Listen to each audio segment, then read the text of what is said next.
Stand up for yourself, and I'll back you up. 'Cause problems don't solve themselves. I'll tell you what, instead of would or could, I think you should draw a line in the sand and stand your ground. It's for your own good.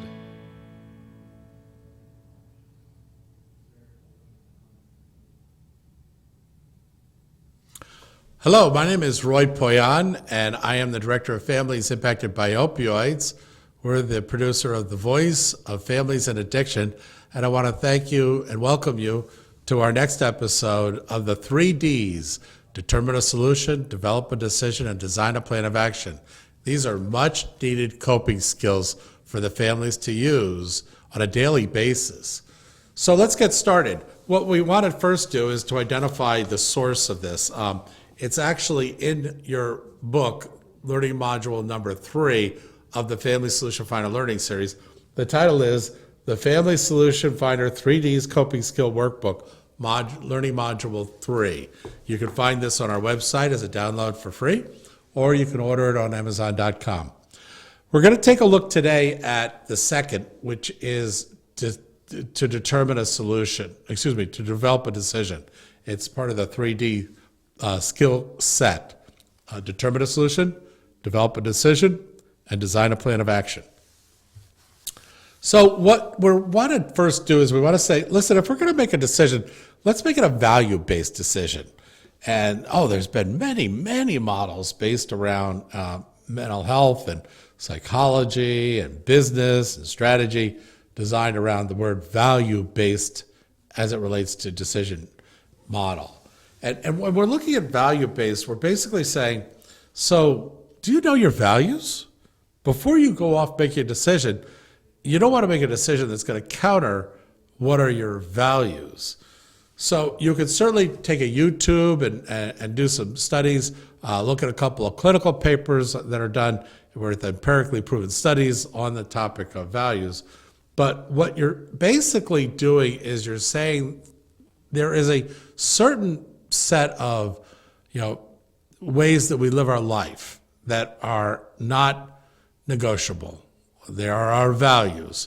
And when we're going to take away from them, we want to do it consciously. We want to know that we are taking away from our values in order to make this decision in how we're going to respond. You don't want to compromise your values in a decision and then hate the decision when really it was the compromising of your values that you hated. And you just did it without really calculating how much of a hit against us was that. So I hope that there's some clarity in that. But that really is one of the first things you want to do as a family overall. And the way that you do that is you sit as a family and you get out a piece of paper and you say, okay, I want everybody to write down the top 3 things that they most value that are not negotiable, that you feel are important. You could find love and honesty and open communication. These are all values, trust. And then ask each person to read off theirs. And where you find that everybody is kind of coming up with the same one, it might be love, then you know that that's a family value because everybody in the family sees that as being one of their top 3s. And then you might find some others, maybe not, in terms of the other 2. So what I'd like you to then do is start to take a look on page 61 of the learning module number 3, and you'll see that the first step in developing a decision is to identify exactly what happened. Now, this isn't like a reiteration of all your emotions. Leave your emotions out of it. What happened? How did it happen? Exactly how did it happen? And who was involved? And when you do that, write it down. 1, 2, 3. What happened? How did it happen? And who was involved? And we outline that for you on this page in the book. So the second step is now let's analyze the situation that this all happened. Because you're addressing typically a situation or a problem or an issue when you're making a decision. So accessing the problem means you need to be able to describe what's happening that's not working. Remember, before we wrote out what's happening. Now we're writing out what's happening that's not working, okay? And then and the next one is now identify what is causing this not to work. What's causing this not to work? Remember, you're analyzing the situation in step number 2. And then in the next area, you're going to start to say, in what areas did this create an impact or a disruption? Well, I mean, if it happened and it's not a problem, then we don't really, why are we making a decision? Obviously, something happened in a way that it's impacting and creating a disruption, or it didn't turn out the way we wanted it to. The third step is, what's the number one contributing factor that's making this thing happen that's not working correctly for you? What is the number one contributing factor? Okay, well, let's just stop. Let's go back. What was number one? Exactly what happened. What did happen? How did it happen? Who did it happen to? Step number 2, describe exactly what's not working, and then identify what's causing it to happen. And then in number 3, in what areas did this create an impact? Okay, it impacted, his work, it impacted our family, it impacted his church life, his social sphere. There's a whole bunch of things. His finances. Okay, so then you're saying in the third step, what is the number one contributing factor that's creating this thing not to work well? Okay, and then you gather their information. Oh, I thought we already did that. No, we haven't said anything about gathering information. We've only said what you're aware of. And that could be totally wrong. Okay? We got no idea whether you got it right or not. You might be close, you might be far. But doesn't it warrant the fact that you're making a decision? So let's get it right. Garbage in, garbage out. So we want to make sure that we put good information, quality information, confirm the source of the information. A primary source, secondary source, and gut feeling are the 3 areas that you get this gathering of information from. Primary source means you were there, you saw it happen, or it was recorded and you saw it happen, or it was audioed and you heard it happen. The secondary source is basically somebody has told you this is what has happened, and they're telling you from their perspective, with their bias and their filter system, this is how they saw it happen.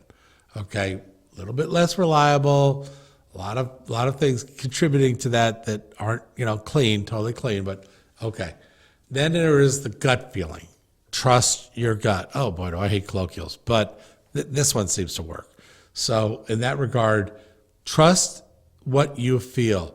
By the way, that's also a time that you pray and you let God, with the Holy Spirit, help to guide you in what you are understanding and thinking. Don't disregard that. Always leave yourself available for a higher power to influence your decisions. This is the area that you do that in. It's in the gathering information stage. Okay? So now we'll go to the fourth step, and that's basically taking a look at what is the criteria. We want to create a criteria. So will this information ensure safety for your loved one? Do you have the resources needed to complete these tasks? Is your timeline realistic? Do you understand the negative impacts of your actions may create? And what would you want others to do if they were making this decision on your behalf?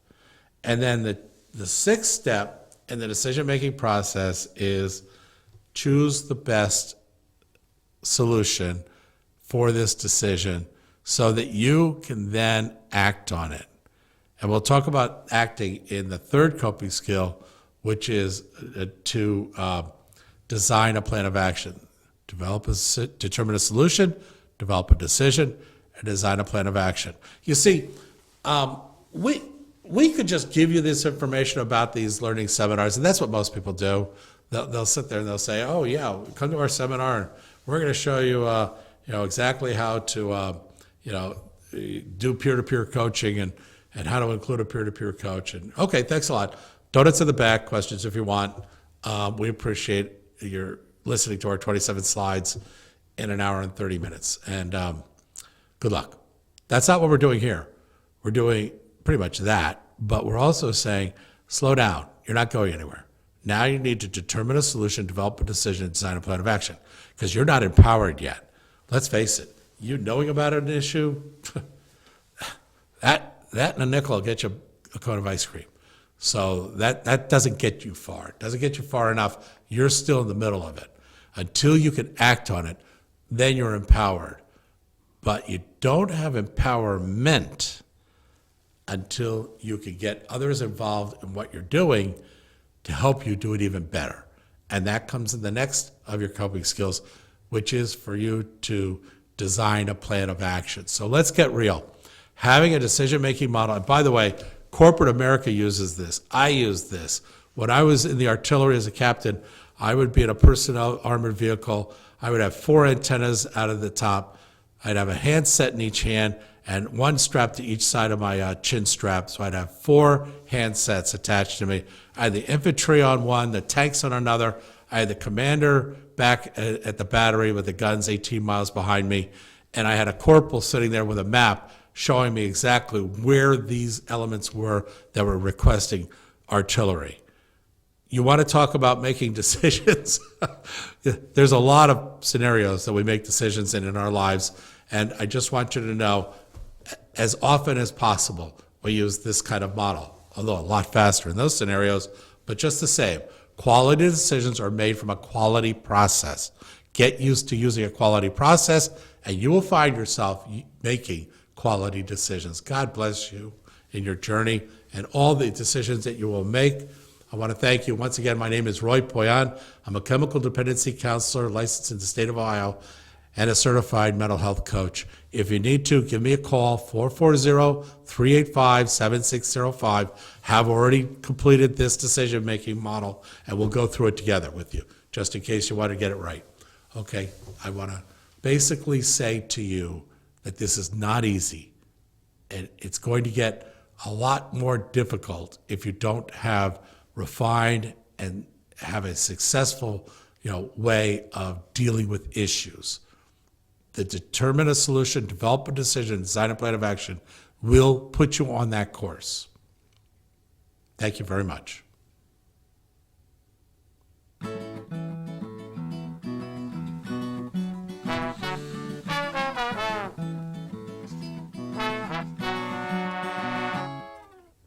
Stand up for yourself, and I'll back you up, 'cause problems don't solve themselves. I'll tell you what, instead of would or could, I think you should draw a line in the sand and stand your ground. It's for your own good.